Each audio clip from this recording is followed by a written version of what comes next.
I wasn't really scared of being rejected again. I didn't have that. I didn't have that fear of, oh, I might get rejected again, especially now with my condition. But I think the accident really helped me with that kind of mentality. I always see the accident as a blessing to me because I rediscovered myself, like, how I am as a person.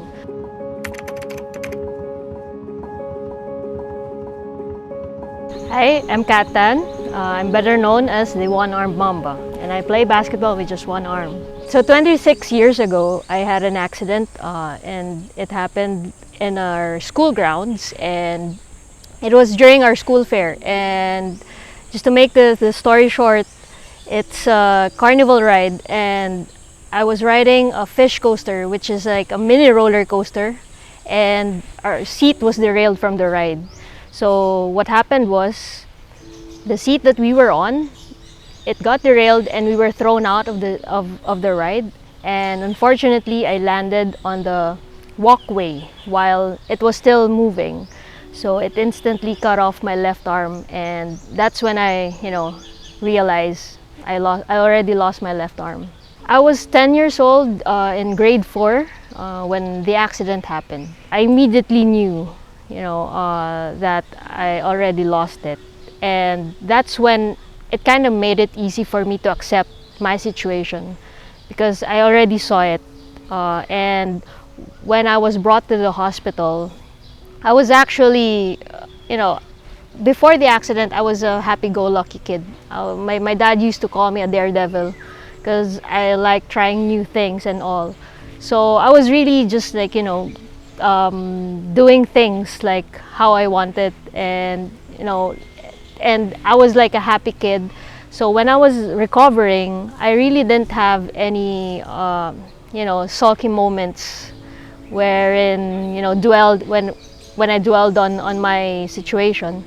So I was really just like, I accepted the fact that I have this new life now. And I think what also helped me was the fact that basketball was there, like present in like during my recovery, because I was a basketball fan even before the accident. So actually all sports, because my dad is a sports fanatic, not just basketball. So I grew up in a sports kind of like environment in our household. And basketball was actually, fun fact, basketball was not really my first sport. My first sport was tennis. But then what drew me to basketball was the fact that, I kind of like had that moment in the hospital wherein I was watching an NBA game, and I saw this young kid, this young rookie player who just entered the NBA, and his name was Kobe Bryant. And that kind of drew me, like, wanting to be that kind of a player. And also, just a short story, backstory on that. I tried out in our school's varsity team before the accident, wherein I still had my left arm. But then I got rejected because I was too small. And the coach told me to come back next year and try out again. So I wasn't really devastated, or I wasn't really sad by not making it into the team. So I just I took his advice, just to get back strong and all. But then unfortunately, the accident happened months after that. But what he said to me stuck in my mind. That was kind of my drive of wanting to get back on the court or playing basketball. So I tried everything, and I think basketball really helped me into recovering, like also discovering about myself, physically, mentally, emotionally, everything about me. It was really like basketball was really like a big part of it. The accident happened in November, so I was able to come back home by Christmas. So I was able to spend Christmas at home with my family, and my dad asked me what I wanted for Christmas, and I immediately said a basketball hoop. So my dad gave that to me, and it was my physical therapy every day. Every day I would shoot some hoops. And the thing is that I didn't stop school when the accident happened. So I continued with my school the next year. So my coach told me to come back. I think I didn't have any regrets on like trying out, because I wasn't really scared of being rejected again. I didn't have that fear of, oh, I might get rejected again, especially now with my condition. So I was just like, I'll just give it a try. I'll just give myself a shot into this. I mean, what more could I lose?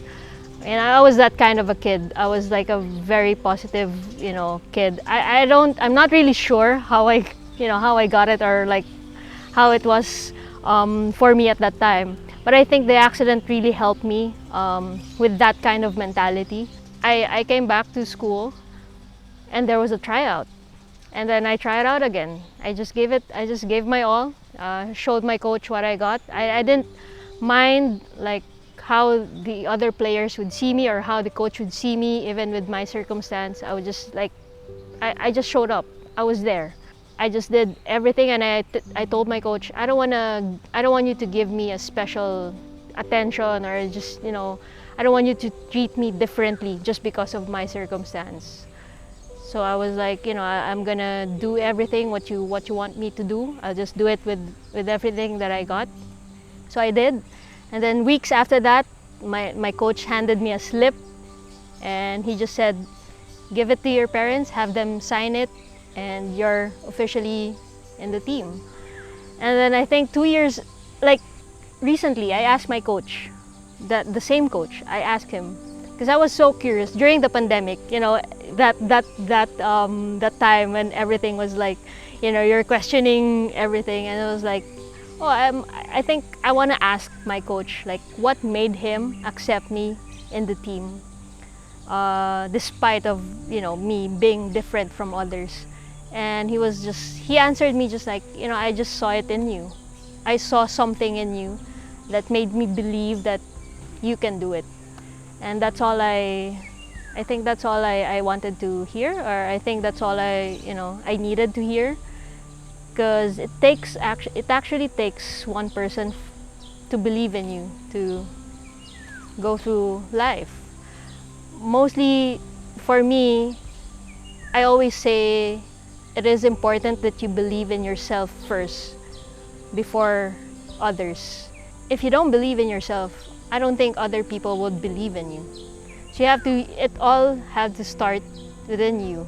So now, for me, believing in myself, knowing what I can do, what I am able to do, what I'm capable of, I know that I can show it to other people so that they can also believe in what I can do. So that's what it took.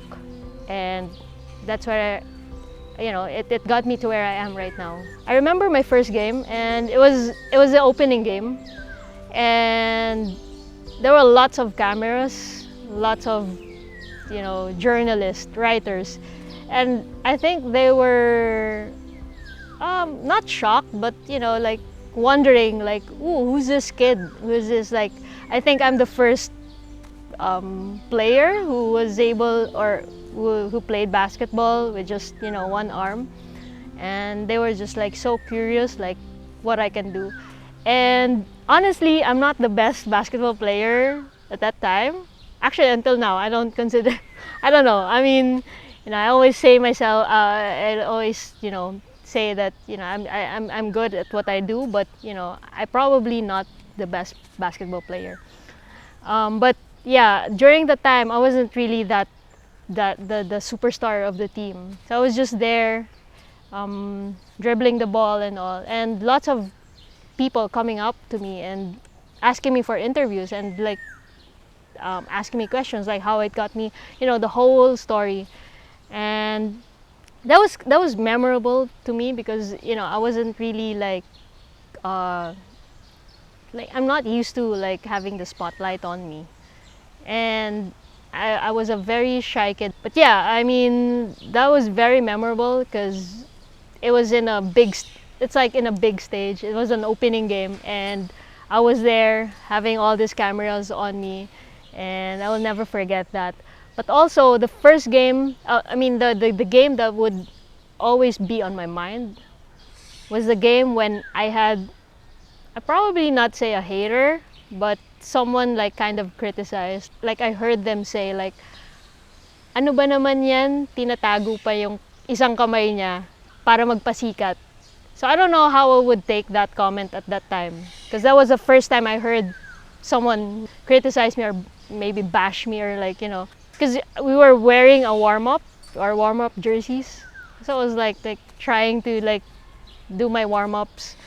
And I heard this fans from the other team saying that.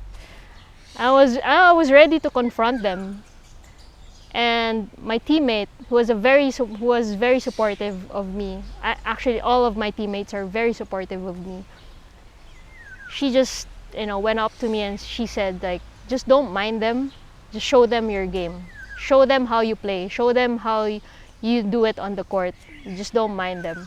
So up until today, that is in my mind. Every time I hear people talking about me, saying things like that, I always have that in my mind that I will just, I'll show you what I got. I'll show you how I play, and that will settle everything. After I graduated high school, I promised my parents that I would concentrate on my studies.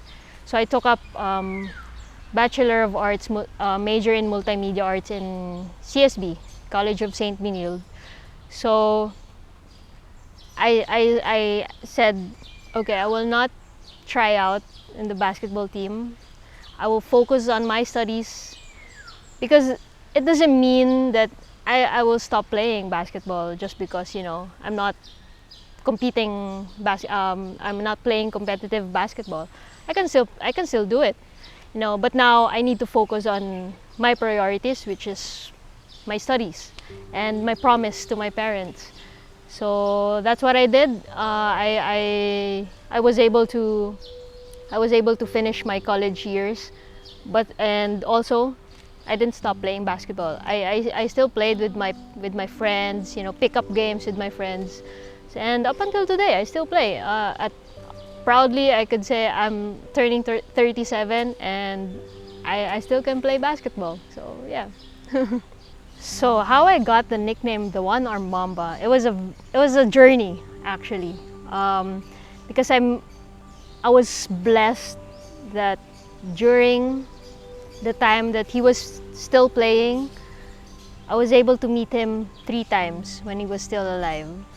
So the first time I met him was in 1998, his first visit here in Manila, and I was just like in the crowd just watching him, and I was about to go home when one of the journalists recognized me, and because they know my story, that I'm a big fan of Kobe, he asked I think the organizers of that program, of that event, if he could, ask me to meet him. So fortunately, I was able to meet him. I was able to have lunch with Kobe, and he was like talking to me about a lot of things. And all I could say is just like, I was just like answering him a yes and a no, because I was too starstruck, like with me sitting beside him, and he was just like, the thing with Kobe is that he talks to you not because he is obliged to talk to you because he's a star. He talks to you because he really is interested in your story and like how you are as a person. So he was like that. And he was asking me a lot of questions that first time, but I was too starstruck. I was too young. I was 11 at that time. So that was the first meeting that I had with him.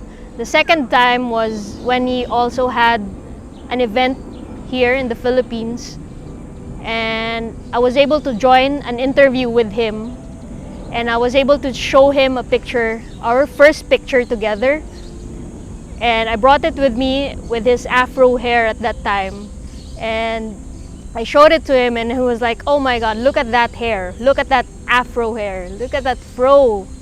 And it was the time also, the first time he said my name.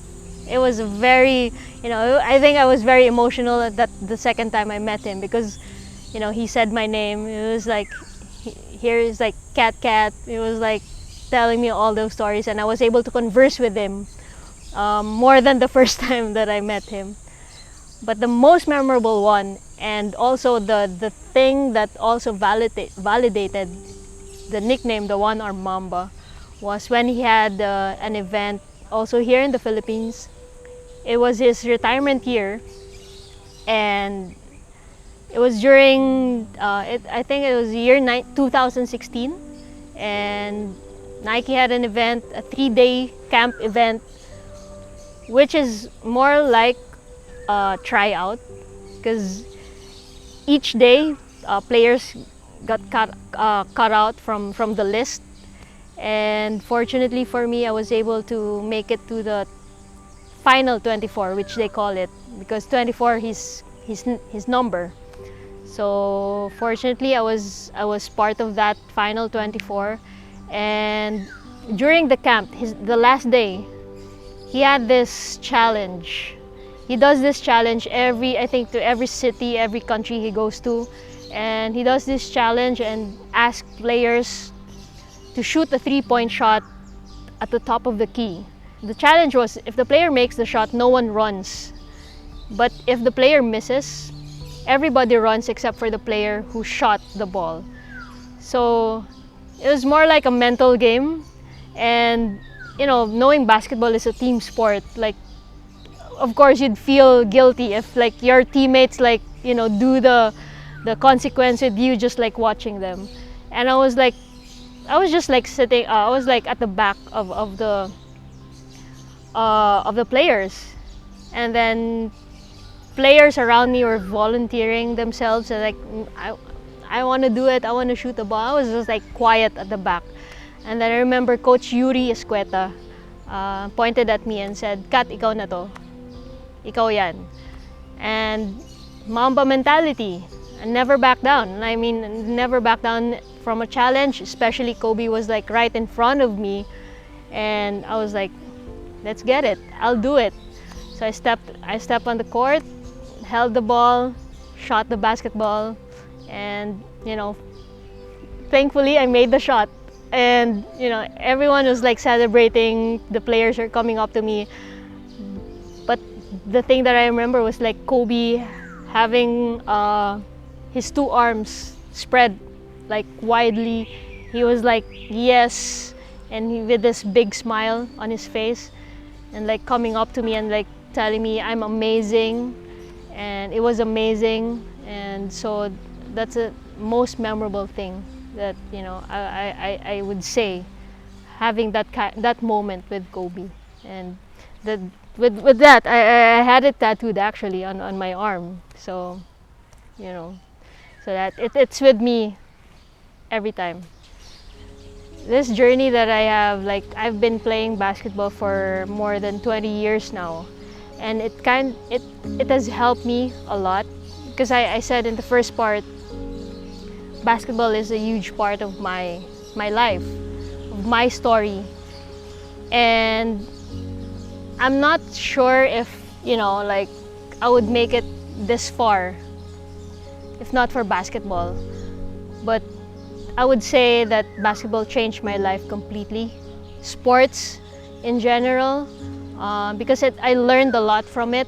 I learned about myself, about the people around me, and I think discovering my purpose, not only as a player but also as a person who could influence or inspire others, especially people who have the same circumstances as me, who are differently abled, and having that voice for them and showing them that despite of any condition, any circumstance that comes into your life, that you can make it, that you can do it, that you can do whatever you want to do, as long as you are committed to it and you trust yourself that you are able to do it. And I want to be that difference in someone's life.